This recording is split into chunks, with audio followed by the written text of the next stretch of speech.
Hello. We are going to be doing a series of videos this year called the HSM Academy Questions. We have a fantastic group of highly active individuals who are asking fantastic questions, and I can't get all of them in sometimes in one video recording for our academy. So I figured I'd share the wealth of information here and some of the questions I would select and share. So this one is, we'll call her Jay. She wants to know how to get past the overwhelm and despair of how long the journey will be and how far you have to go. She talks about how she took a maintenance break and has struggled to get back into a deficit, and that she's struggling to see what I can do today because I feel like I'm making such small steps towards my goals and it feels overwhelming, and I'm struggling with the FOMO, the fear of missing out on treats. I also don't travel well. I hate the idea of long journeys. Once I'm there, I'm good. It's getting there that is frustrating and overwhelming. So Jay is basically asking the question, how do I deal with the process, right? How do I deal with that and the future tripping about what's to come and missing out on the stuff? And what I would encourage you to think about is there's no destination, Jay. That's the thing. See, when you said that, you said, when I get to the destination, then I can finally relax. That inherently is the problem. This is not a journey where you will ever arrive. You're just constantly getting ready. So you kind of have to change your thought process about the getting ready process. You have to say, okay, since I'm going to be perpetually packing for this trip and there's never going to be an end to the packing, how can I pack in a way that fits into the lifestyle I have now and not allow it to become overwhelming? And in my journey, I actually stopped looking at the big goal because I felt that was very discouraging.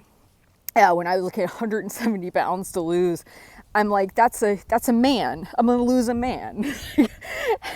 I couldn't wrap my head around that. So I just focused on 5-pound increments and celebrated each one of those 5-pound increments. Every time my mind would go to, Heather, you have 170 pounds to lose. Nope, shut it down. No, I'm not going to focus on that. What I'm going to focus on is I'm going to lose 5 pounds. That's all I'm going to worry about. So there's that video series, Thinking Leads to Eating. Really what I'm trying to teach you is how to manage your thinking.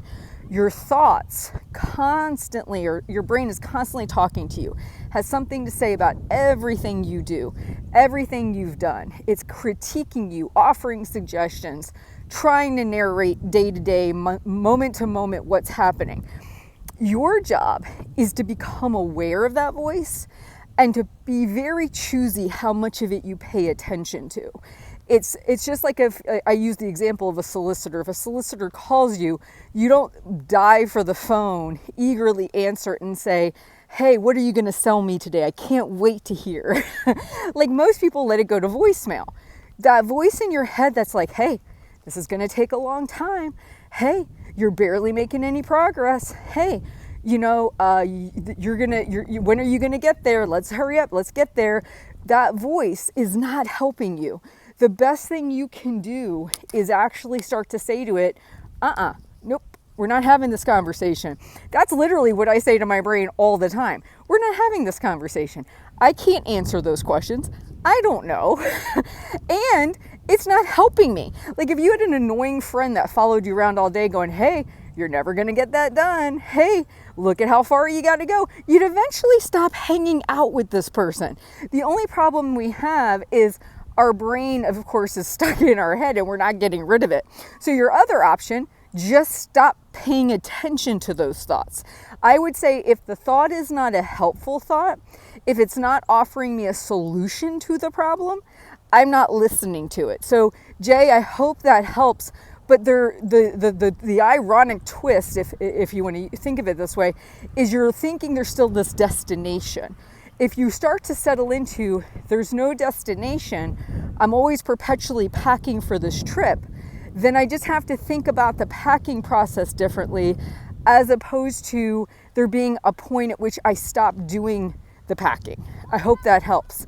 All right, I'll be back with another Half Size Me Academy question. You guys have a great day.